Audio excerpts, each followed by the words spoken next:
సికింద్రాబాద్ ఉజ్జయిని మహంకాళి బోనాల వేడుకల్లో భాగస్వామ్యం కావాలని మాజీ డిప్యూటీ స్పీకర్ తీగుళ్ల పద్మారావు గౌడ్ను అధికారులు ఆహ్వానించారు.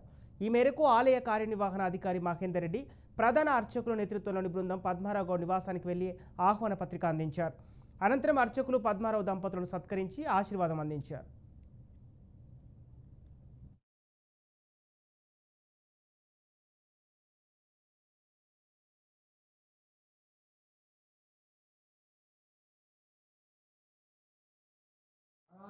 నమోస్తుతే గౌరవనీయులైన తెలంగాణ ప్రభుత్వం మాజీ మంత్రివర్యులు మరియు సికింద్రాబాద్ శాసనసభ్యులు గౌరవనీయులు శ్రీ తీగుళ్ల పద్మారావు గౌడ్ గారికి షష్ఠి శ్రీ చాంద్రమాన క్రోధినామ సంవత్సర ఆషాఢ శుద్ధ పౌర్ణమి ఆదివారం 21/7/2024 బోనాల పండుగ మరియు ఆషాఢ బహుళ కార్తీక సోమవారం 22/7/2024 రంగం కార్యక్రమము జరుగును. కావున విశేషమైన ఈ రోజులలో అత్యంత వైభవంగా నేత్ర పర్వముగా జరిగించు ఈ పండగ మహోత్సవంలో తమరు పాల్గొని అమ్మవారిని దర్శించి ఆశీర్వాదం పొందగలరని మనవి.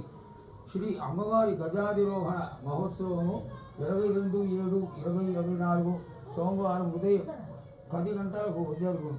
శ్రీ ఉజ్జయిని మహాకాళి అమ్మవారికి లోక కళ్యాణార్థమై